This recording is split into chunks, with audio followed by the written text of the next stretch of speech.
오늘의 키워드 시간입니다. 김대호 박사 나오셨습니다. 박사님 어서 오십시오. 네, 반갑습니다. 네, 첫 번째 키워드 확인하시죠. 엔캐리 청산. 자, 엔캐리 트레이드 청산 공포가 하루 만에 일단 수면 아래로 내려갔습니다. 하지만 BOJ 통화정책회의가 아직 열리지 않았기 때문에 지켜봐야 되는 상황인데 안심하면 안 되겠죠, 박사님? 예, 일희일비할 사안은 아니라고 봅니다. 예.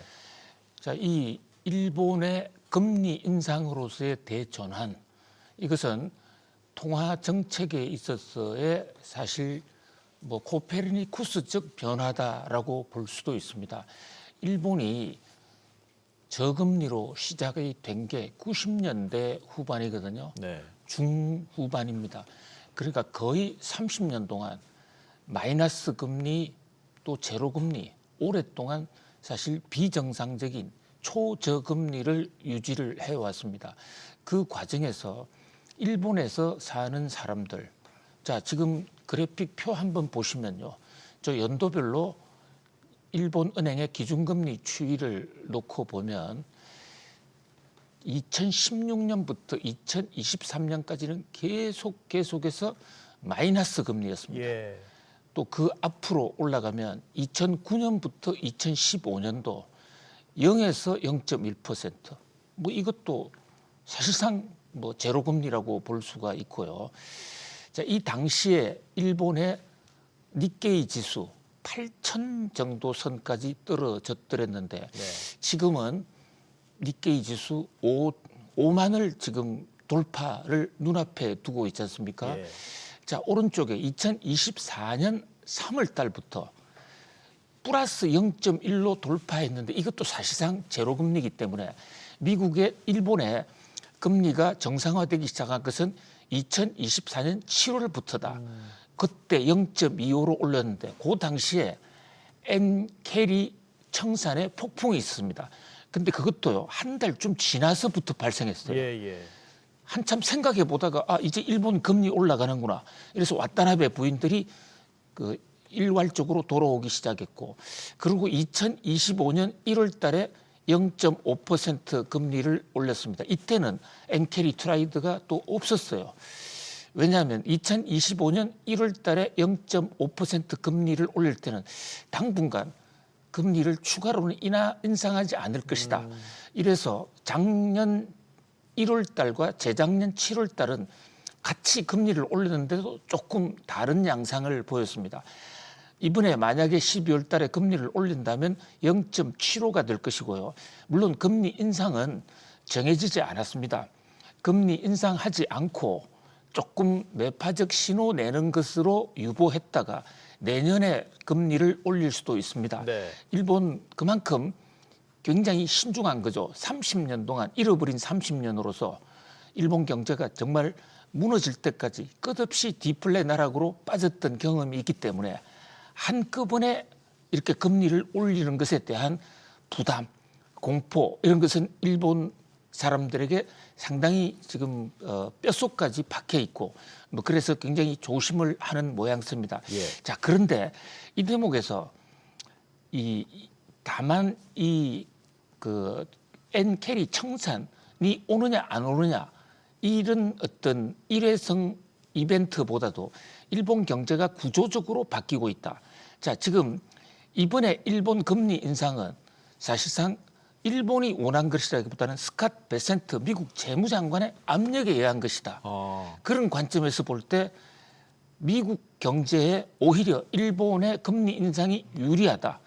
그래서 뉴욕 증시도 현재로서는 크게 영향을 받지 않는 그런 모습. 또 일본의 이제 제로금리 탈출은 이미 작년 7월 달부터 시작됐기 때문에 네. 좀 준비가 돼 있는. 자, 베센트 재무장관의 얘기를 놓고 보면요, 과도한 환율 변동을 막기 위해 말이 환율 변동이지 엔 약세 이거 안 된다. 그래서 일본 금리 인상이 필요하다. 10월 달 미일 재무장관 회담에서 공개적으로 베센트 재무장관이 한 얘기입니다. 이에 앞서서 베센트 재무장관은 일본이 그동안 디플레 탈출한다고 금리 저금리 했는데 이제 이 디플레 탈출은 아주 옛날 얘기다. 지금 사진에 나오고 있는 저분이 일본 여자 재무장관입니다. 예. 재무장관이고 바로 저 자리에서 금리 인상을 해라라고 강력히 원했다. 이런 면에서 적어도 지금 일본의 금리 인상은 미국의 이익에는 부합한다. 왜? 특히 엔화가 지나치게 약세가 되면 일본 달러가 미국 달러가 버티기가 어렵고 그로 인해서 관세 폭탄에도 불구하고 미국의 국제 수지가 개선될 수 있지 않기 때문에 뭐 그런 면에서 베센트는 강력하게 금리 인상을 지금 주장하고 있습니다. 그렇다면 엔캐리 트레이드로 얼마만큼의 돈이 움직일 것이냐? 금융기관마다 다 이 추정치가 다른데요. 네. 가장 강력하게 공격적으로 보는 데가 도이체 방크입니다. 여기서 약 20조 달러가 지금 들어와 있다. 20조 달러라는 돈은요, 미국의 1년 GDP가 22조 정도 됩니다. 1년 GDP 정도 덩치가 엔캐리 트레이드로 와 있다는 겁니다. 한국은행은 3조 5천억 달러로 보고 있고요. 국제결제은행은 1조 7천억 달러, UBS 은행은 5천억 달러를 전망하고 있습니다. 이 표에서 보듯이 일본 엔캐리가 얼마인지 누구도 모른다는 겁니다. 모른다네요. 네. 왜냐하면 이것이 돈에 딱지표가 안 붙어 있고 또 우리나라에 검은 머리 외국인이 있듯이 또 흰머리 일본인도 있고 많이 지금 여러 가지 단계를 거치면서 그것이 세탁이 되어 있기 때문에 네, 네. 알 수가 없다. 그런 관점에서 단기적인 엔캐리 청산의 공포는 이번에 생각보다도 그렇게 많지 않을 것이다. 크게 놀랄 일이 아니다. 이렇게 보여집니다. 그러나 문제는 이제 일본이 본격적으로 금리를 인상하게 되면 이제 기조가 바뀐다. 사실 그동안에는 일본 경제 우리 별로 생각하지 않고 세계 경제를 논할 수가 있었습니다. 네. 그래서 우리 모닝벨에서도 일본 경제 얘기 별로 안 했어요. 그렇죠. 그런데 이제는 일본이 돌아왔다. 일본이 세계 경제의 중심 무대로 돌아왔다. 일본의 일거수일투족이 세계 경제에 굉장히 큰 영향을 줄 것이다. 이미 지금 니케이 지수 상으로 보면요, 사상 최고치 기록을 경신하고 있고 워런 버핏 같은 분들도 일본 기업에 많이 투자하고 있지 않습니까? 네. 그런 각도에서 이번에 엔캐리 청산은 일회성이라기보다도 일본이 계속해서 금리가 올라가면 많은 국제 자금이 엔캐리 트레이드 자금뿐만 아니라 순수 미국 자본도 일본으로 넘어갈 수가 있다. 금리 인상을 하는 곳은 그만큼 돈의 값이 높아지기 때문에 자금을 빨아들이는 효과가 있거든요. 네. 그런 면에서 우리가 좀 주목해 볼 필요가 있다. 계속해서 지켜볼 중장기 과제다. 이렇게 볼 수 있겠습니다. 그렇군요. 알겠습니다. 자, 다음 뉴스 키워드 보시죠. 사나이 노믹스. 자, 그럼 이참에 일본 경제 얘기 좀 해볼까요? 다카이치 사나이 총리, 신임 총리가 내세우는 경제 정책, 또 재정 확대 정책. 이번에 사실 금리 인상과는 반대되는 기조인데, 어쨌든 우에다 가츠오 총재와 일본은행 총재와 만난 뒤에 이 발언이 나왔기 때문에 이 총리와 총재 간에 뭔가 협의가 있었을 것이고 또 합의, 공감대가 형성이 됐기 때문에 어떤 금리 인상 가능성도 대두가 되고 있는 것 같습니다. 그렇다면 사나이노믹스는 사실 아베노믹스와는 좀 다르다라고 그때 앞서서 박사님께서 말씀을 해주셨는데 일단 분위기, 여건 자체가 다르지 않습니까? 네, 지금 밤새 들어온 소식에 따르면요. 미국 일본 재무장관, 일본에서는 상이라고 그러죠. 일본 재무상이 예. 일본 은행과 이 다카이치 경제를 주도하는 일본의 재무부 사이에 이견이 없다. 이렇게 공식적으로 밝혔습니다. 이 얘기는 이 우에다 일본 은행 총재에게 힘을 실어주는 것이고 일본 정부는 미국은 물론이고 일본 은행과도 의견 일치를 보고 있다. 그 얘기는 앞으로 중장기적으로 이제 본격적으로 금리 인상을 할 수 있다라는 얘기거든요. 예. 금리 인상을 할 수 있다는 정도가 아니라 금리 인상이 바로 사나이 노믹스와 일치한다. 사나이 노믹스가 바로 금리 인상이다. 이렇게 선언을 한 것으로도 볼 수가 있어요. 네. 우리나라에서는 자, 이 사나이 노믹스와 아베노믹스가 똑같아. 그리고 사나이 노믹스는 제2의 아베노믹스다. 이렇게 일방적으로 해석하는 시각이 적지 않았습니다. 그런데 완전히 다르다는 것이죠. 네. 조금 다른 정도가 아닙니다. 같은 건 하나 있습니다. 세 개의 화살. 자, 화살 세 개. 하나는 금융, 하나는 재정, 하나는 산업정책. 이 세 뼈대를 가지고 했는데 그것은 똑같은데 앞에 있는 형용사가 완전히 달라요. 이 대목을 한번 중점적으로 살펴볼 필요가 있습니다. 자, 아베노믹스는 대담한 금융입니다. 대담한. 그러니까 남이 뭐라고 해도 개의치 않는 이것은 이제 가로하는 제 해석인데요. 무제한으로 풀겠다. 네. 통화 무제한으로 풀고 양적 완화하는 건데 그런데 이 대담한을 포기하고 완화적 이런 것은 금융 완화는 가되 제한적 완화를 하겠다. 이 얘기는 물가를 신경 쓰겠다는 얘기입니다. 물가 잡겠다. 물가 잡으면 어느 정도의 금리는 올려야 되고 물가 폭보다도 덜 금리를 올린다면 네, 그것은 네. 완화적이다. 이 얘기를 재무장관이 몇 번 했습니다. 그러니까 금리 인상이 무조건 매파가 아니라 물가는 지금 3% 올리는데 금리는 0.25%밖에 안 올린다면 이것이 완화적 금융이다. 다르죠. 그다음에 이제 또 가장 다른 데가 재정인데요. 사실 아베노믹스는 기동적, 기동 타격대 한마디로 치고 빠지는데 이 얘기는 재정 균형을 유지하겠다는 얘기입니다. 그러니까 부족한 데가 있으면 팍 도와줬다가 그리고 다른 데서 돈 끌어와서 메꾸겠다. 이것은 균형 재정을 얘기하는 겁니다. 그런데 사나에노믹스는 책임 있는 끝까지 도와준다. 자, 우리가 필요한 산업이라고 정한다면 또 필요한 부분이라고 한다면 재정 적자 감수하겠다. 마구 풀겠다. 특히 사나에노믹스에서는요. 재정 적자, 일본이 지금 재정 적자가 심하다. 국가 부채가 많다. 이런 얘기를 하는데 국가 부채 기준이 잘못돼 있다는 얘기까지 합니다. 그러니까 순채무와 총채무가 있는데 예. 총채무 기준으로 지금 240%거든요. 그거 신경 안 쓰겠다. 순채무만 놓고 보겠다. 그러면 통화를 훨씬 더 풀겠다. 이것도 완전히 다르죠. 자, 세 번째 산업정책은 아베노믹스는 규제 완화입니다. 자유방임. 내가 돈 풀고 모든 규제를 없앨 테니까 기업들이 알아서 하라. 이것이 아베노믹스의 산업정책인데 사나에노믹스의 산업정책은 그게 아닙니다. 전략투자, 필요한 부분에 적극 개입하겠다.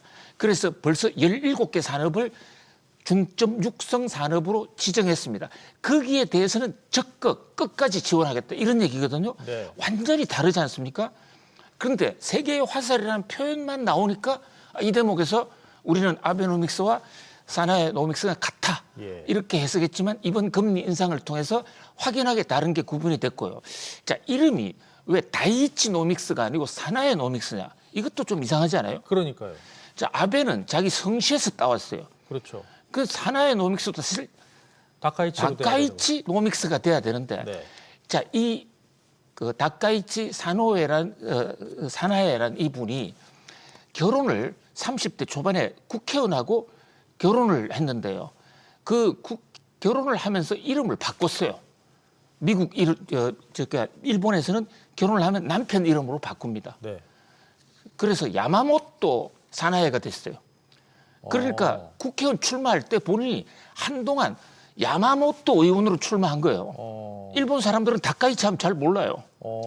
그런데 이혼했다가 다시 재혼하면서 이번에는 여자 이름으로 가자 해서 남편이 여자 이름을 따라오면서 이번에 다카이치로 바꾼 거거든요.